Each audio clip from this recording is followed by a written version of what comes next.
Dios con nosotros, y llamarás su nombre Emmanuel, que traducido es Dios con nosotros. Mateo 1:23. Esa palabra, traducido, es una dulce salutación para mi oído. ¿Por qué es necesario que la palabra hebrea Emmanuel sea traducida? ¿Acaso no fue para mostrar que se refiere también a nosotros los gentiles y por tanto debe ser traducida necesariamente a uno de los idiomas principales del mundo gentil de aquel entonces, es decir, el griego? Esta palabra traducido, usada en el nacimiento de Cristo, y los 3 idiomas empleados en el título que pusieron sobre la cruz en su muerte, muestran que Él no es únicamente el Salvador de los judíos, sino que también lo es de los gentiles. Caminando por el muelle de Marsella, observaba los barcos reunidos en el puerto, procedentes de todas las naciones, y me interesé mucho por las inscripciones que vi sobre los talleres y las tiendas. Los anuncios de refrescos o de bienes en general que se podían comprar allí, no solamente estaban escritos en francés, sino también en inglés, en italiano, en alemán, en griego y a veces en ruso y en sueco. En los talleres de los fabricantes de velas, de los constructores de barcos, de los comerciantes del hierro o de los distribuidores en las tiendas de barcos, podías leer un anuncio políglota exponiendo la información a hombres de diversas tierras. Esta era una clara indicación que personas de todas las naciones estaban invitadas a entrar y comprar. Se esperaba que viniesen y se les informaba que sus necesidades peculiares podían ser satisfechas. Traducido debe significar que diferentes naciones están involucradas. Tenemos el texto expresado primero en el hebreo, Emmanuel, y luego es traducido a la lengua gentil, Dios con nosotros, siendo interpretado para que sepamos que somos invitados, que somos bienvenidos, que Dios ha visto nuestras necesidades y ha provisto para ellas, y que ahora podemos venir libremente, inclusive nosotros que éramos pecadores pertenecientes a los gentiles y que estábamos muy alejados de Dios. Preservemos ambas formas del nombre precioso con amor reverente y esperemos el feliz día en el que nuestros hermanos judíos unan su Emmanuel con nuestro Dios con nosotros. Nuestro texto habla de un nombre de nuestro Señor Jesús. Se dice, y llamarás su nombre Emmanuel. En estos días ponemos a los hijos nombres que no tienen un significado particular. Tal vez son los nombres del padre o de la madre o de algún pariente respetado, pero como regla general, los nombres de nuestros hijos no tienen un significado en especial. No sucedía así en los tiempos antiguos. Entonces los nombres significaban algo. Los nombres que aparecen en la Escritura, como una regla general, contienen una enseñanza, y este es el caso especial de cada nombre atribuido al Señor Jesús. En relación a Él, los nombres indican cosas, y se llamará su nombre admirable, consejero, Dios fuerte, Padre eterno, príncipe de paz, porque realmente Él es todas esas cosas. Su nombre es llamado Jesús, pero no sin un motivo. Con cualquier otro nombre, Jesús no sería tan dulce, pues ningún otro nombre podría describir adecuadamente su grandiosa obra de salvar de sus pecados a su pueblo. Cuando se dice de él que es llamado esto o lo otro, significa realmente que lo es. No estoy consciente de que en ninguna otra parte del Nuevo Testamento nuestro Señor sea llamado otra vez Emmanuel. No encuentro que sus apóstoles ni ninguno de sus discípulos le llamen literalmente con ese nombre, pero descubrimos que de hecho todos ellos lo hacen, pues hablan de él como Dios fue manifestado en carne, y dicen: y aquel Verbo fue hecho carne y habitó entre nosotros, y vimos su gloria, gloria como del unigénito del Padre, lleno de gracia y de verdad. Ellos no usan esa propia palabra, pero la interpretan con frecuencia y nos dan traducciones libres e instructivas cuando proclaman el sentido del augusto título y nos informan de diversas maneras lo que significa que Dios esté con nosotros en la persona del Señor Jesucristo. Es un glorioso hecho de la más alta importancia que debido a que Cristo nació en el mundo, Dios está con nosotros. Pueden dividir el texto, si quieren, en dos porciones: Dios y luego Dios con nosotros. Debemos reflexionar con igual énfasis en cada palabra. No dudemos ni por un momento de la deidad de nuestro Señor Jesucristo, pues su deidad es una doctrina fundamental de la fe cristiana. Puede ser que nunca entendamos plenamente cómo Dios y el hombre se pueden unir en una persona, pues ¿quién puede encontrar a Dios mediante la investigación? Estos grandes misterios de la piedad, estas cosas que representan aún lo profundo de Dios, están más allá de nuestra medida. Nuestra pequeña barquichuela podría perderse si nos aventuráramos tan lejos en este vasto e infinito océano como para perder de vista la costa de la verdad claramente revelada. Que permanezca como asunto de fe que Jesucristo, el que yació en un pesebre en Belén y fue cargado por los brazos de una mujer y vivió una vida de sufrimiento y murió sobre una cruz de malhechor, fue, sin embargo, Dios sobre todas las cosas, bendito por los siglos, quien sustenta todas las cosas con la palabra de su poder. Él no era un ángel. El apóstol lo ha demostrado abundantemente en el primero y segundo capítulos de la epístola a los Hebreos. No podría haber sido un ángel, pues le son dispensados honores que nunca les fueron reconocidos a los ángeles. Él no era una deidad subordinada o un ser elevado a la deidad, como lo han supuesto absurdamente algunos. Todas estas cosas son sueños y falsedades. Él fue tan ciertamente Dios como puede serlo Dios, uno con el Padre y el siempre bendito Espíritu. Si no fuera así, no solamente desaparecería la gran fortaleza de nuestra fe, sino que en lo relativo a este texto, su dulzura se evaporaría completamente. La propia esencia y gloria de la encarnación es que Él es Dios que fue cubierto con el velo de carne humana. Si hubiese sido cualquier otro ser que viniera así a nosotros en carne humana, no verían nada notable en ello, ni ciertamente nada que nos consolara. Que un ángel se convierta en un hombre no es un asunto de grandes consecuencias para mí. Que algún otro ser superior asuma la naturaleza de hombre no trae gozo a mi corazón ni abre un pozo de consuelo para mí. Pero Dios con nosotros es un deleite exquisito.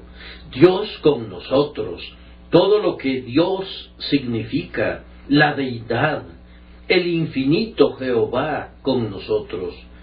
Esto Esto es digno del estallido del cántico de medianoche, cuando los ángeles sorprendieron a los pastores con sus villancicos, cantando: «Gloria a Dios en las alturas y en la tierra paz, buena voluntad para con los hombres».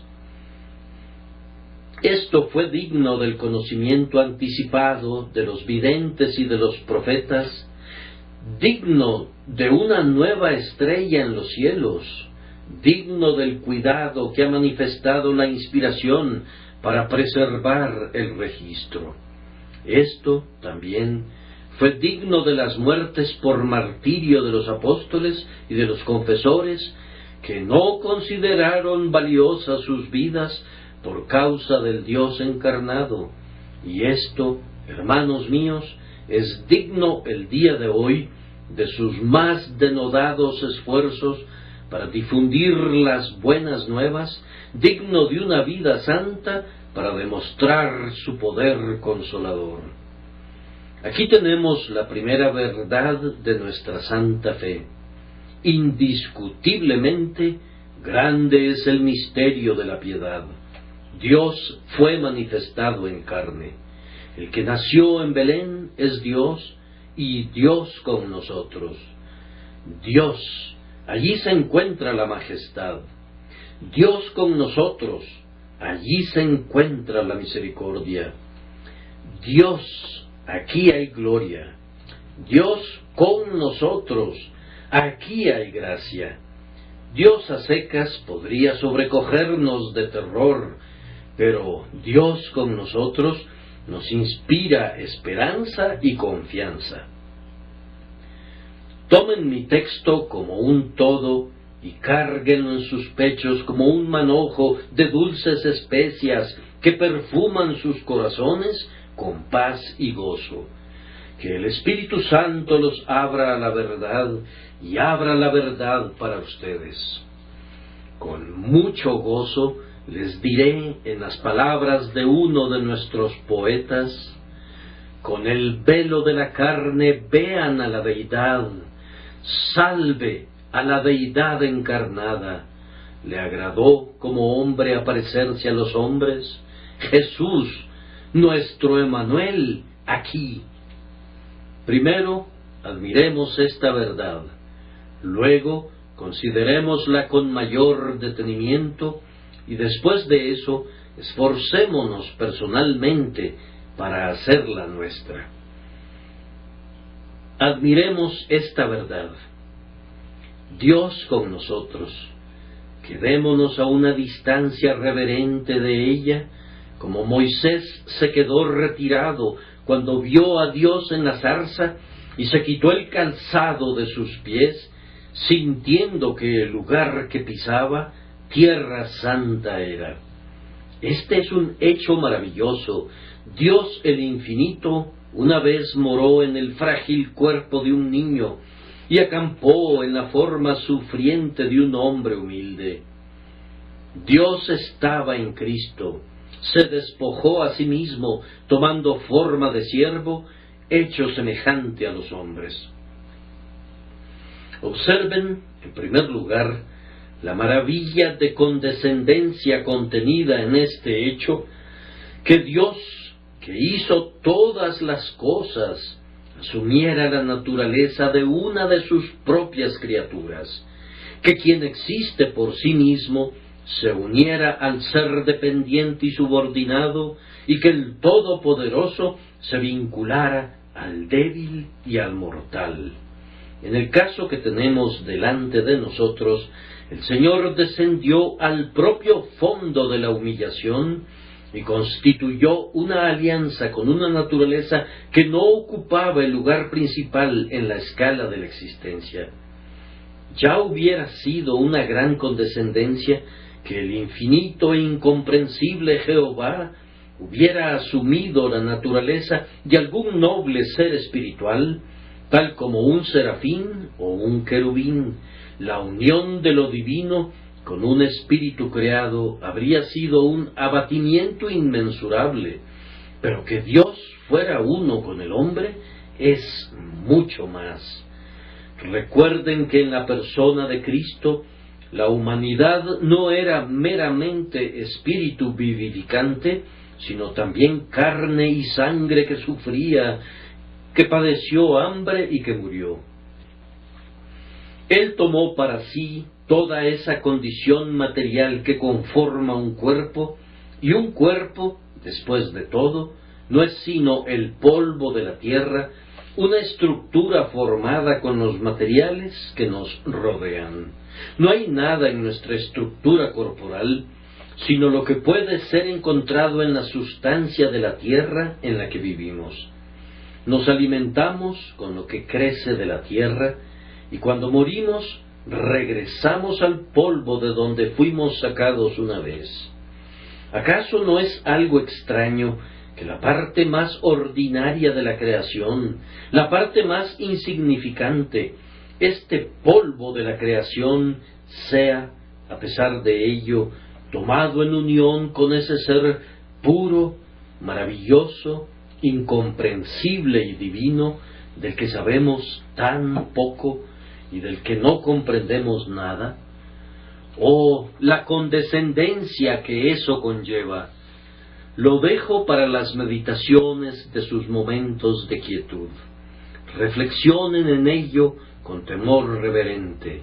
Estoy persuadido que nadie tiene la menor idea de cuán maravillosa condescendencia fue que Dios habitara de esta manera en carne humana y que fuera Dios con nosotros. Sin embargo, para que sea más notable, deben recordar que la criatura, cuya naturaleza Cristo asumió, era un ser que había pecado. Puedo concebir con mayor facilidad que el Señor asumiera la naturaleza de una raza que nunca hubiera caído, pero, he aquí, la raza del hombre se rebeló contra Dios, y sin embargo, Cristo en verdad se hizo hombre para librarnos de las consecuencias de nuestra rebelión y elevarnos a algo más alto que nuestra pureza prístina. Dios, enviando a su Hijo en semejanza de carne de pecado y a causa del pecado, condenó al pecado en la carne. Oh profundidades, es todo lo que podemos decir conforme miramos y nos maravillamos delante de esta condescendencia del amor divino. Noten a continuación, cuando ven esta maravilla desde la distancia, qué milagro de poder tenemos delante de nosotros. ¿Han pensado alguna vez en el poder manifestado cuando el Señor forma un cuerpo capaz de la unión con la Deidad? El Señor se encarnó en un cuerpo que era verdaderamente un cuerpo humano, pero, sin embargo, de alguna forma maravillosa, estaba preparado para soportar que la Deidad morara en él. El contacto con Dios es terrible.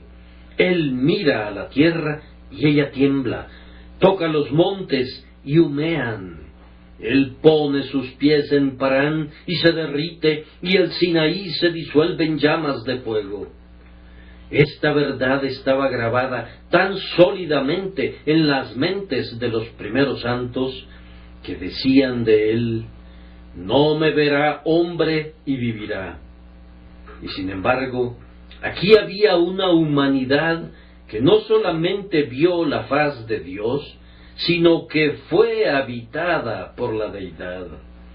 ¿Qué estructura humana era esta en la que podía habitar la presencia de Jehová? Mas me preparaste cuerpo. Este era en verdad un cuerpo extrañamente formado, algo santo, un producto especial del poder del Espíritu Santo. Era un cuerpo como el nuestro, con nervios igualmente sensibles y músculos listos para ser ejercitados, con cada estructura formada tan delicadamente como las nuestras, y sin embargo, Dios estaba en ese cuerpo. Era una frágil barca para soportar tal peso. Oh, hombre Cristo, ¿cómo pudiste soportar a la deidad dentro de ti? No sabemos cómo fue, pero Dios lo sabe. Adoremos esta ocultación del Todopoderoso en la debilidad humana, este contener lo incontenible, esta localización de lo omnipresente. Ay, no hago sino balbucear. ¿Qué son las palabras cuando tratamos con una verdad tan inefable? Baste decir que el poder divino fue visto maravillosamente en la existencia continuada de la condición material del cuerpo de Cristo, que de otra manera se habría consumido por el contacto prodigioso con la divinidad. Admiren el poder que habitó en Dios con nosotros. Además, cuando reflexionen sobre el misterio, consideren qué emblema de buena voluntad debe ser esto para los hijos de los hombres. Cuando el Señor toma a la humanidad en unión consigo mismo, de esta manera sin par, debe significar algo bueno para el hombre. Dios no puede tener la intención de destruir esa raza que de esta manera une en matrimonio con Él. Un matrimonio como este, entre el hombre y Dios, debe significar la paz. La guerra y la destrucción no son nunca predichas de esta manera. Dios encarnado en Belén, siendo adorado por los pastores, no augura otra cosa sino paz en la tierra y dulce misericordia. Oh, ustedes que son pecadores, que tiemblan al pensar en la ira divina, ustedes pueden levantar sus cabezas con jubilosa esperanza de misericordia y favor, pues Dios está lleno de gracia y misericordia hacia esa raza que distingue de tal manera por encima de todas las demás, tomándola en unión con Él. Tengan ánimo, oh hombres nacidos de mujer, y esperen bendiciones inenarrables, porque un niño nos es nacido, hijo nos es dado. Cuando contemplan los ríos, a menudo pueden identificar de dónde proceden y la tierra sobre la cual han corrido por su color. Los ríos que fluyen desde los glaciares que se deshielan son reconocidos de inmediato. Hay un texto relativo al río celestial que entenderán si lo contemplan bajo esta luz. Después me mostró un río limpio de agua de vida, resplandeciente como cristal, que salía del trono de Dios y del Cordero. Allí donde el trono es ocupado por la deidad y el mediador designado, el Dios encarnado, el Cordero que una vez sangró, el río debe ser puro como el cristal, y un río no de lava hirviente de ira devoradora, sino un río del agua de vida. Miren a Dios con nosotros y verán que las consecuencias de la encarnación deben ser agradables, provechosas, salvadoras y ennoblecedoras para los hijos de los hombres. Les ruego que mantengan su mirada de admiración y contemplen a Dios con nosotros una vez más como una garantía de nuestra liberación. Somos una raza caída, estamos hundidos en el cieno, estamos vendidos bajo el pecado, en servidumbre y esclavitud bajo Satanás. Pero si Dios viene a nuestra raza y desposa su naturaleza, entonces debemos ser levantados de nuestra caída. No puede ser posible que las puertas del infierno encierren a quienes tienen a Dios con ellos. Esclavos bajo el pecado y siervos de la ley, oigan la trompeta del jubileo, pues uno ha venido entre ustedes, nacido de mujer y nacido bajo la ley, que es asimismo Dios poderoso, dado como garantía para liberarlos. Él es un Salvador grandioso, capaz de salvar, pues es todopoderoso, y dado en garantía para hacerlo, pues se ha enlistado y se ha puesto la armadura para la batalla.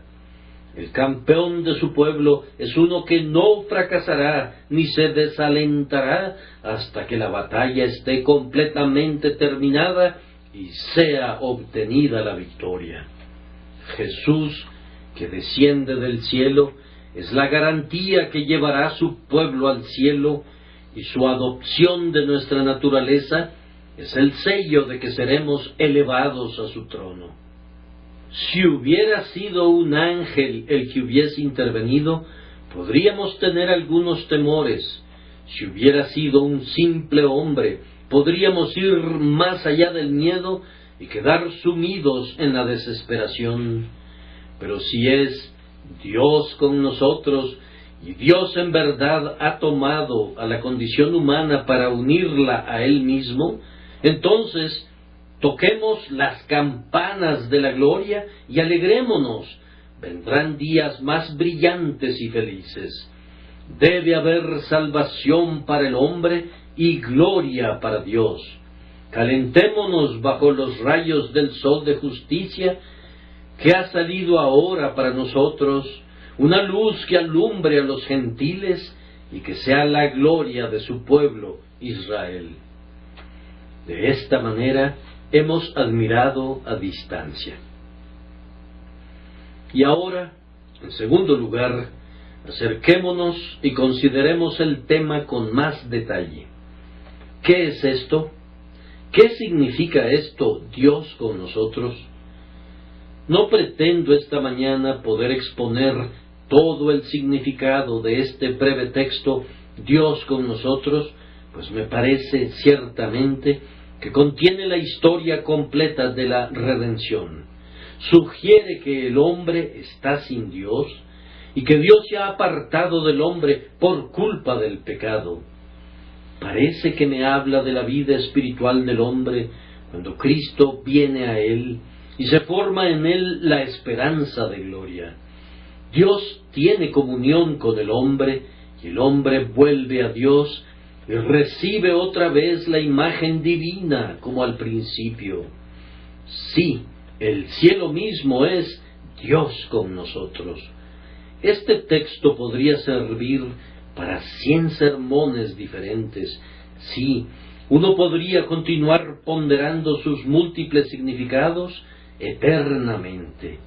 En este momento solo puedo darles simples sugerencias de líneas de pensamiento que pueden seguir ustedes como gusten, con la ayuda del Espíritu Santo.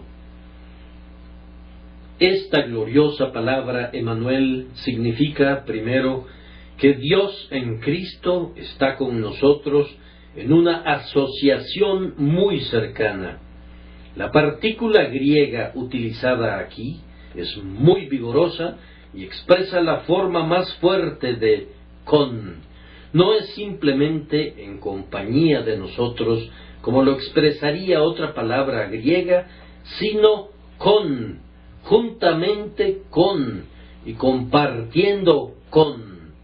Esta preposición es un remache ajustado, un vínculo firme que implica, si no es que declara, una comunión íntima. Dios está íntimamente y peculiarmente con nosotros. Ahora piensen por un momento y verán que Dios, por medio de un hecho real, se ha acercado a nosotros en una íntima asociación.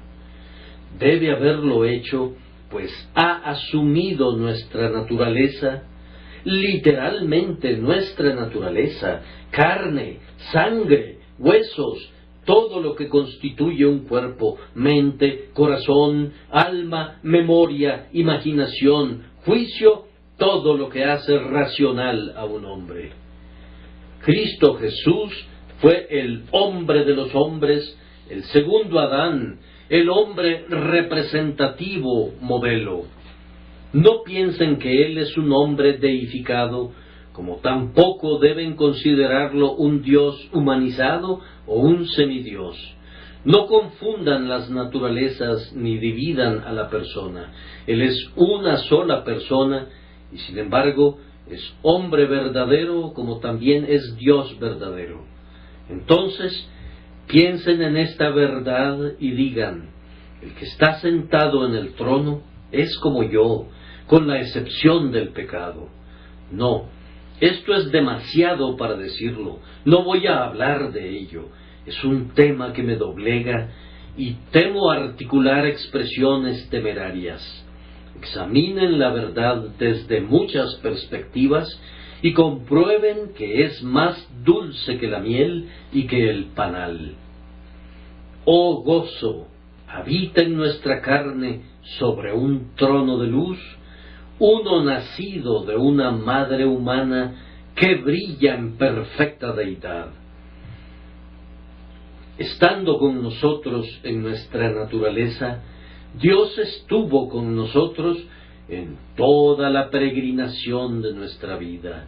Escasamente podrán encontrar un alto en la marcha de la vida en el que Jesús no haya hecho una pausa o una cansada legua que Él no haya recorrido. Desde la puerta de entrada hasta la puerta que cierra el sendero de la vida, las huellas de Jesús pueden distinguirse. ¿Estuviste en la cuna? Él estuvo allí. ¿Fuiste un hijo bajo autoridad de los padres? Cristo fue también un niño en la casa de Nazaret. ¿Has entrado a la batalla de la vida? Tu Dios y Señor hizo lo mismo, y aunque no alcanzó la vejez, a través del trabajo pesado e incesante y del sufrimiento, mostraba el semblante estropeado que acompaña a la vejez cansada. ¿Estás solo? También lo estuvo Él, en el desierto y en la ladera del monte y en la tenebrosidad del huerto. ¿Te mezclas en círculos públicos?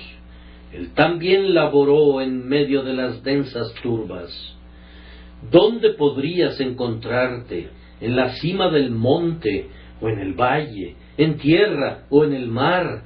¿A la luz del día o en la oscuridad? ¿Dónde, pregunto, puedes estar sin descubrir que Jesús ha estado allí antes que tú? Lo que el mundo ha dicho de su gran poeta, podemos decirlo con mayor verdad de nuestro Redentor. Un hombre tan múltiple parecía ser, no uno, sino el epítome de toda la humanidad. Él era un hombre armonioso, y sin embargo, todas las vidas santas parecen estar condensadas en la suya. Dos creyentes pueden ser muy disímiles entre sí, y sin embargo, ambos descubrirán que la vida de Cristo contiene puntos de similitud con sus propias vidas.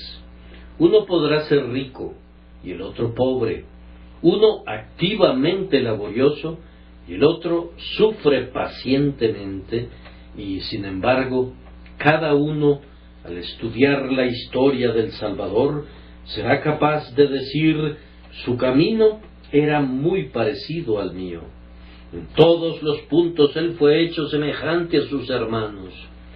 Cuán encantador es el hecho de que nuestro Señor es Dios con nosotros, no aquí o allá y de vez en cuando, sino eternamente. Esto se destaca de manera especial y dulce cuando es Dios con nosotros en nuestras aflicciones. No hay dolor que rasgue el corazón, y me atrevería a agregar que ninguno que afecte el cuerpo, en los que Jesús no haya estado con nosotros en todo ello. ¿Sientes las aflicciones de la pobreza? Él no tuvo dónde recostar la cabeza. ¿Estás abrumado por las aflicciones de luto? Jesús lloró junto a la tumba de Lázaro. ¿Has sido calumniado por causa de la justicia y la calumnia ha vejado tu espíritu? Él dijo: el escarnio ha quebrantado mi corazón. ¿Has sido traicionado? No olvides que también él tuvo su amigo íntimo que lo vendió por el precio de un esclavo. ¿En cuáles mares de tormenta ha sido sacudido que no hayan rugido alrededor de su barca? No habrá ningún valle estrecho de adversidad tan negro, tan profundo, sin posibilidad aparente de poder ser atravesado, que cuando te agaches no descubras las huellas del crucificado. En los fuegos y en los ríos, en la noche fría y bajo el sol ardiente, él clama: estoy contigo, no desmayes, pues yo soy tanto tu compañero como tu Dios. Es misteriosamente cierto que cuando ustedes y yo nos acerquemos a la escena final, a la escena que cierra, descubriremos que Emmanuel ha estado allí. Él sintió los dolores y congojas de la muerte y soportó el sudor sangriento de la agonía y la sed agobiante de la fiebre. Él conoció la separación entre el espíritu torturado y la carne lánguida, y clamó, como lo haremos nosotros: Padre, en tus manos encomiendo mi espíritu. Ay, y él conoció la tumba, pues allí durmió, y dejó el sepulcro perfumado y acondicionado para que se convirtiera en un lecho de descanso y no un recinto de corrupción.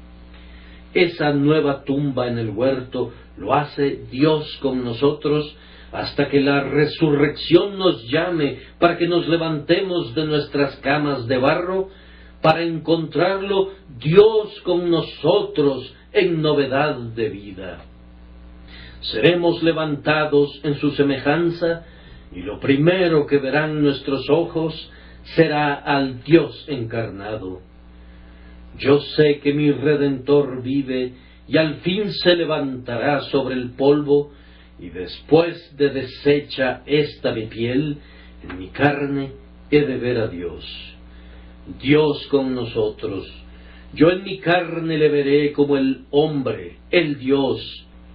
Y así, para toda la eternidad, Él mantendrá la más íntima asociación con nosotros. Mientras las edades se sucedan, Él será Dios con nosotros.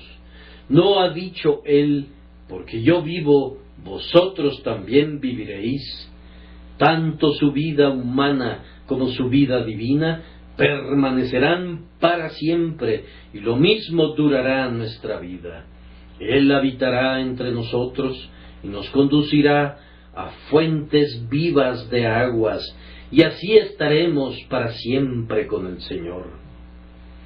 Ahora, hermanos míos, si ustedes repasan estos pensamientos, encontrarán buena provisión de alimento, de hecho, un festín bajo ese único encabezado. Dios en Cristo es con nosotros en la asociación más cercana posible.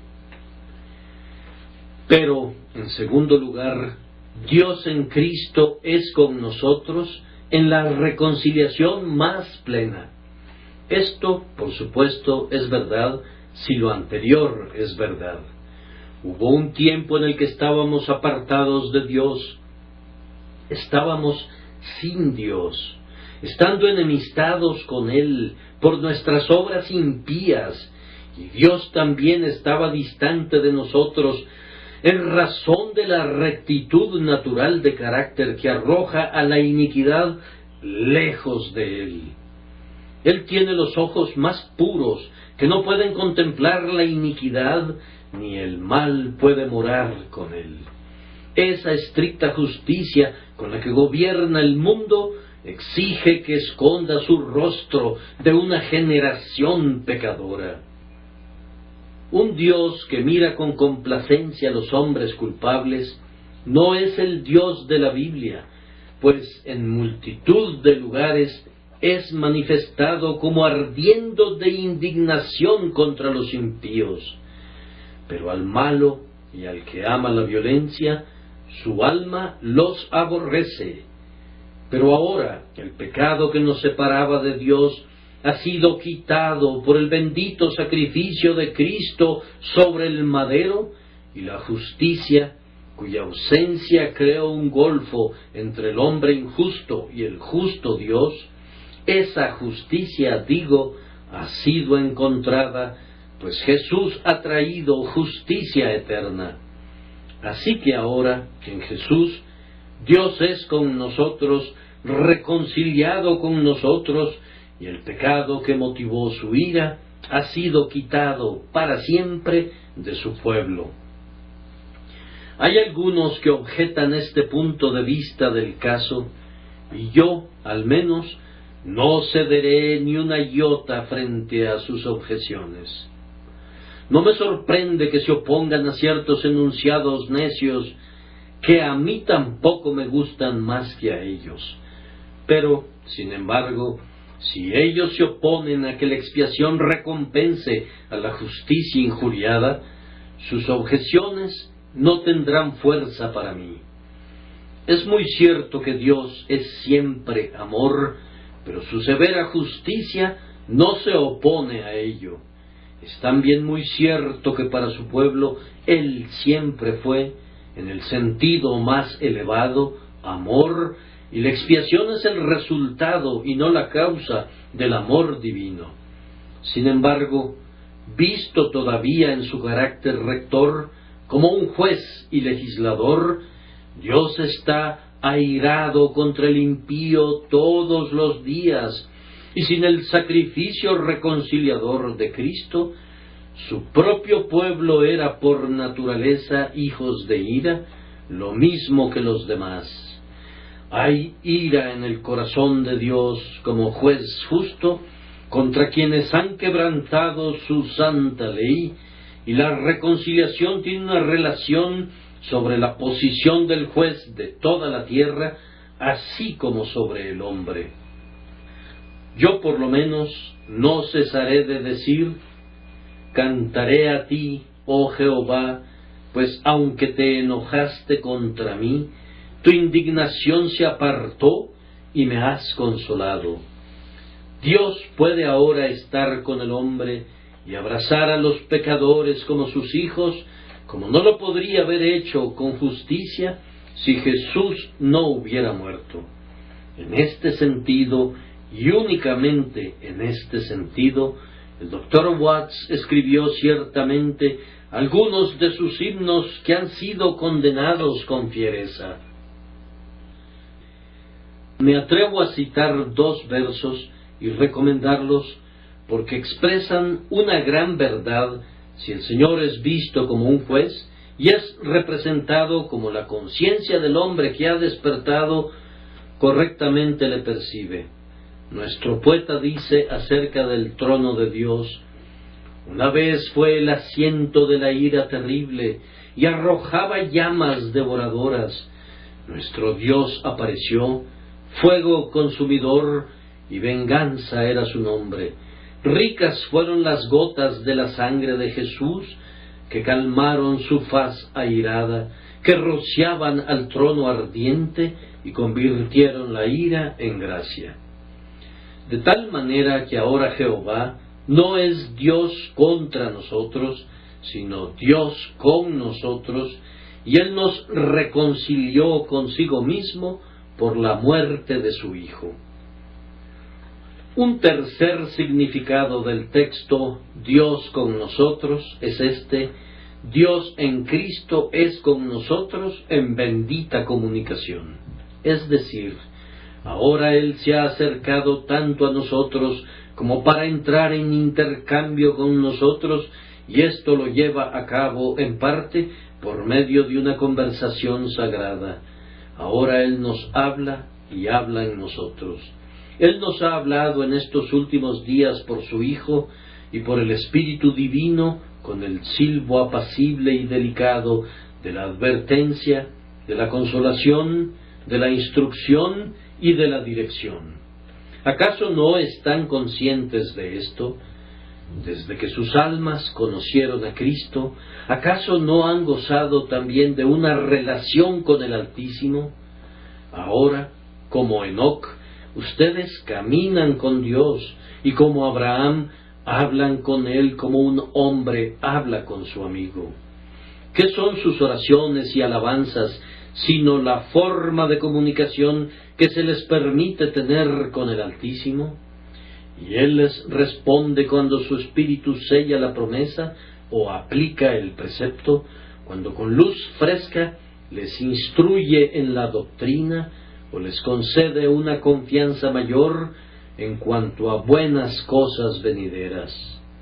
Oh sí, Dios está con nosotros ahora, de tal forma que cuando Él clama, buscad mi rostro, nuestro corazón le responde, tu rostro buscaré, oh Jehová. Estas reuniones de los días domingo, ¿qué significado tienen para muchos de nosotros, sino que Dios es con nosotros?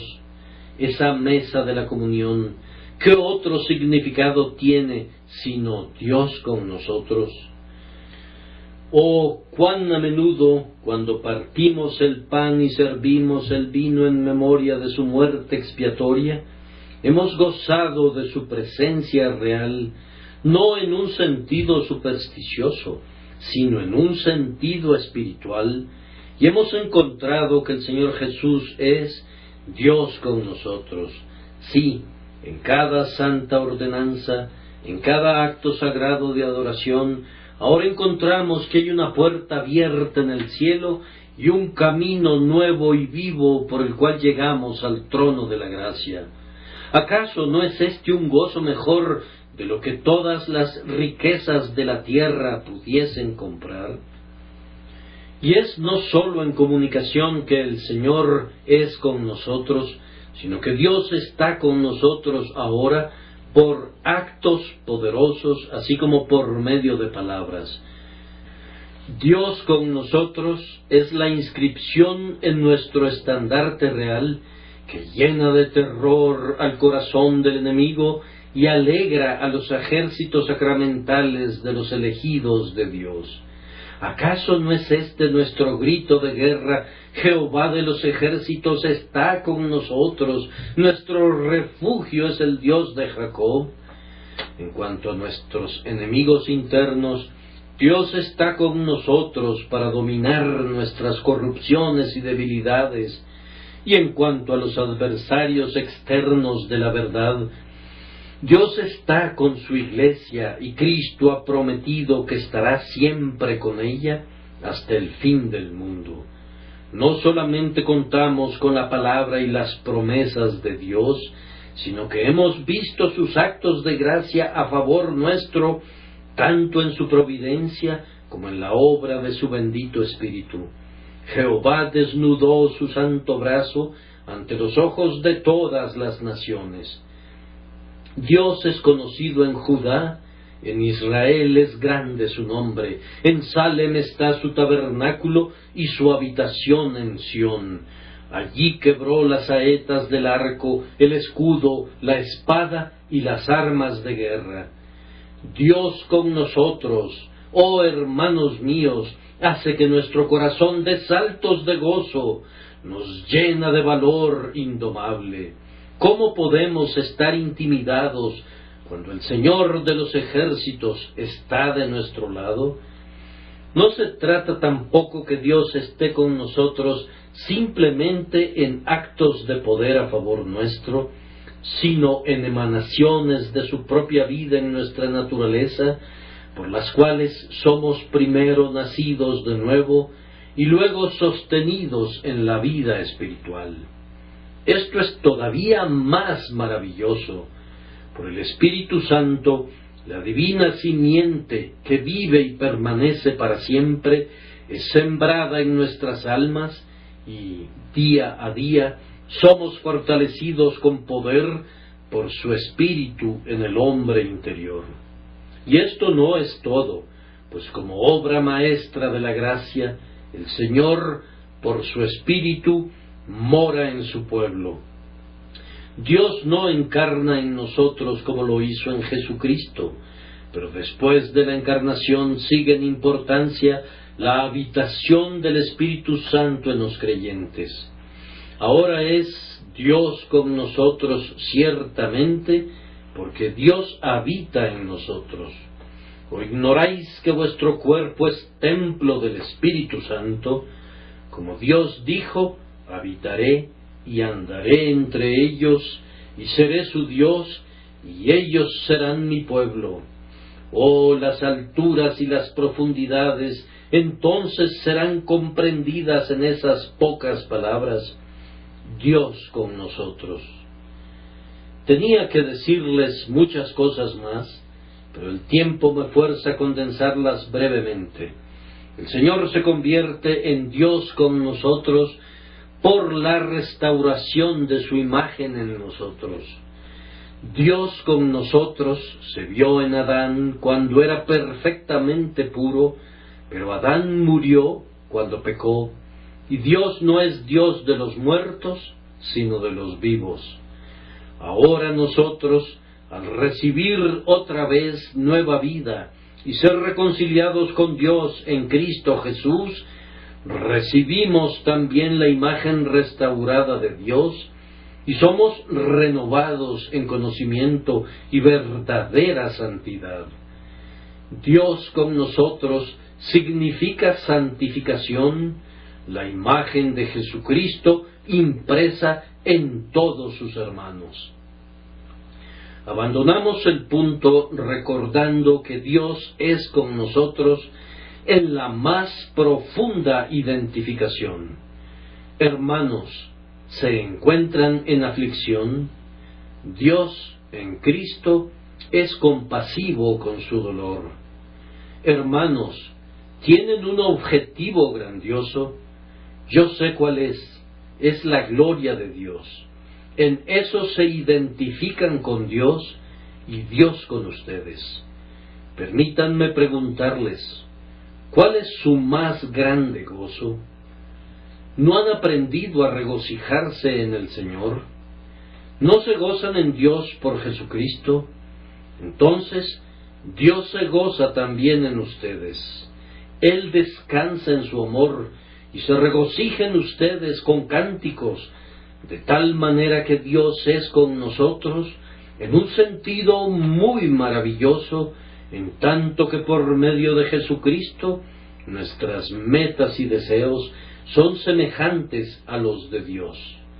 Deseamos lo mismo, nos esforzamos por el mismo objetivo y nos regocijamos en los mismos objetos de deleite.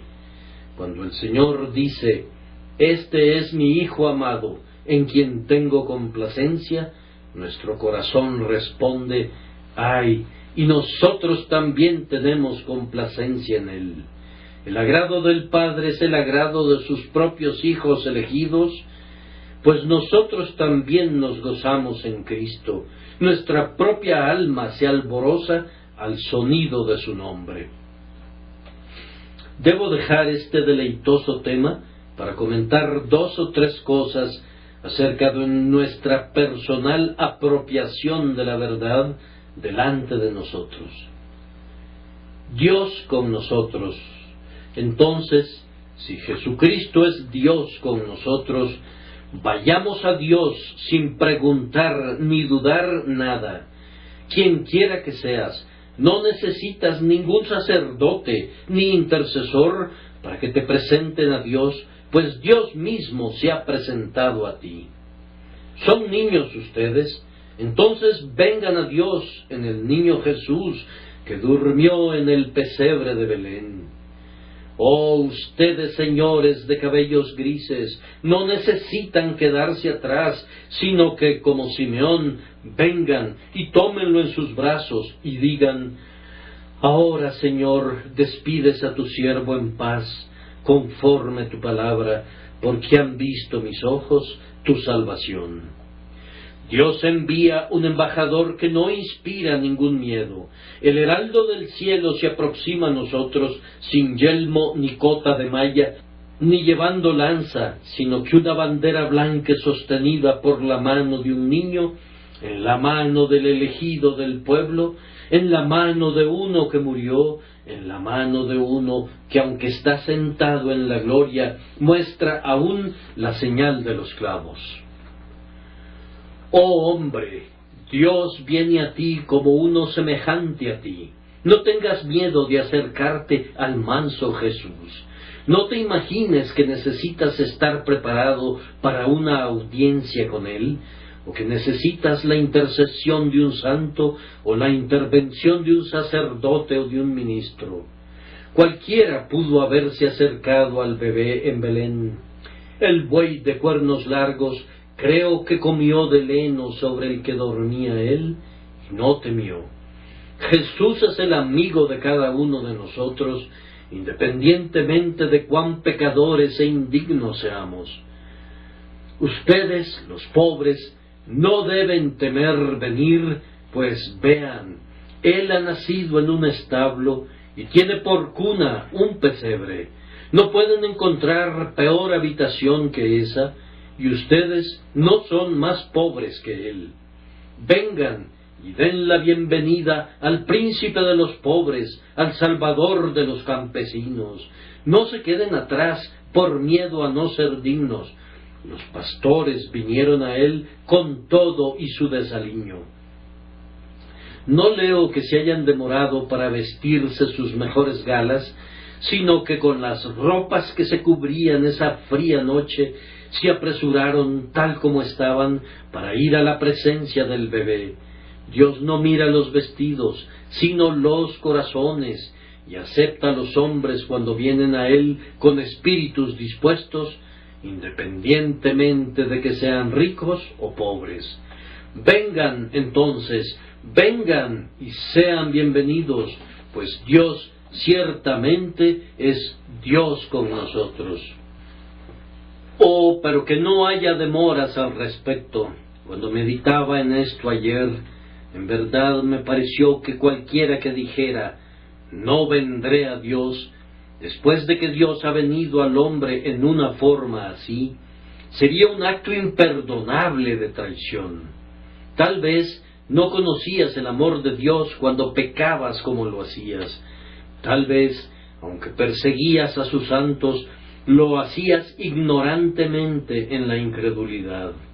Pero he aquí que Dios te extiende la rama de olivo de la paz, la extiende en una forma maravillosa, pues Él mismo viene aquí para nacer de una mujer, para poder reunirse contigo que naciste de una mujer también, y salvarte de tu pecado.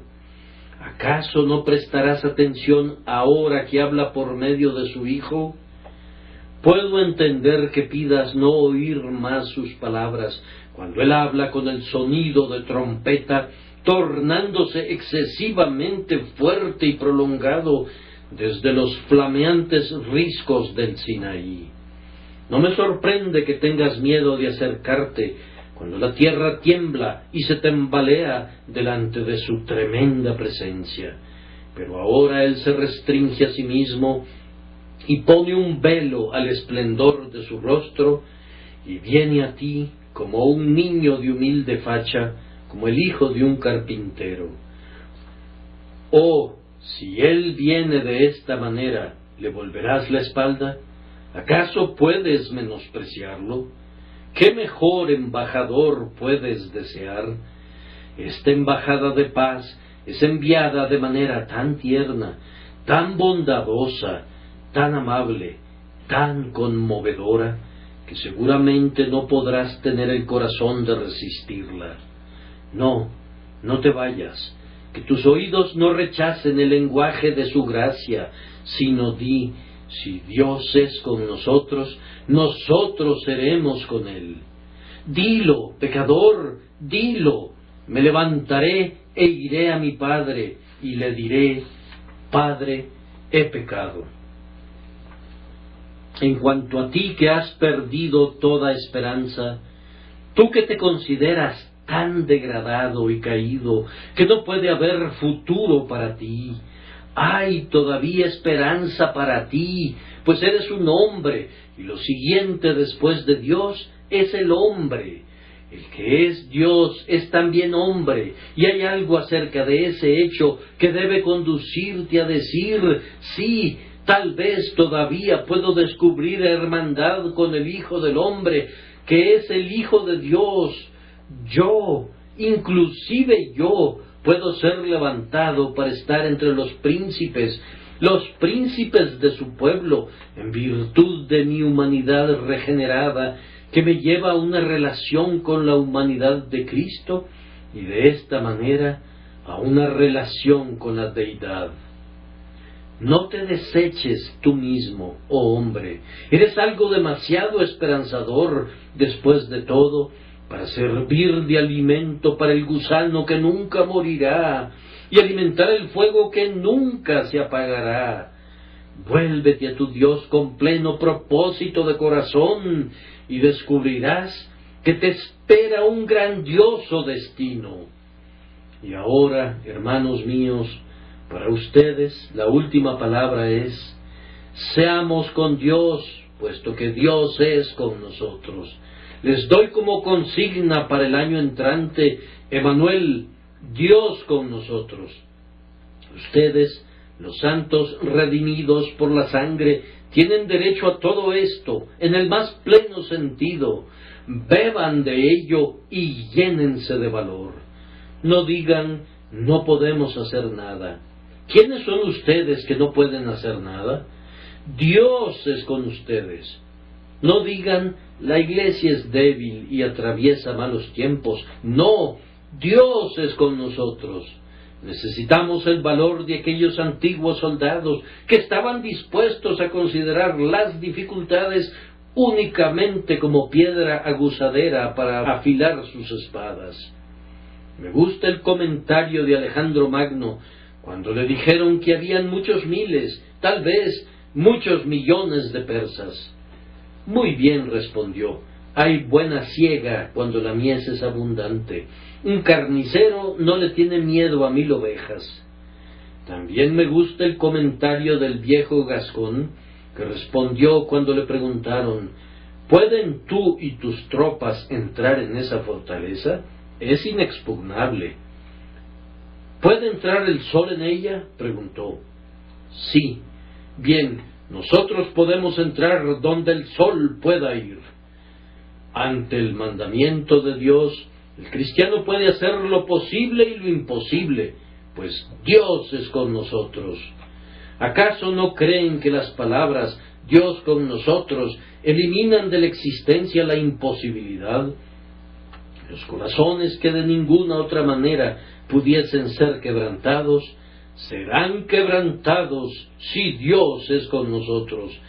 Errores que no podrían ser refutados de ninguna otra manera, pueden ser eliminados por Dios con nosotros. Las cosas que son imposibles para los hombres, son posibles para Dios. John Wesley murió con eso en su lengua, y vivamos con esto en nuestros corazones. Lo mejor de todo es Dios con nosotros. Bendito Hijo de Dios, te damos gracias porque tú nos has dado esa palabra. Amén.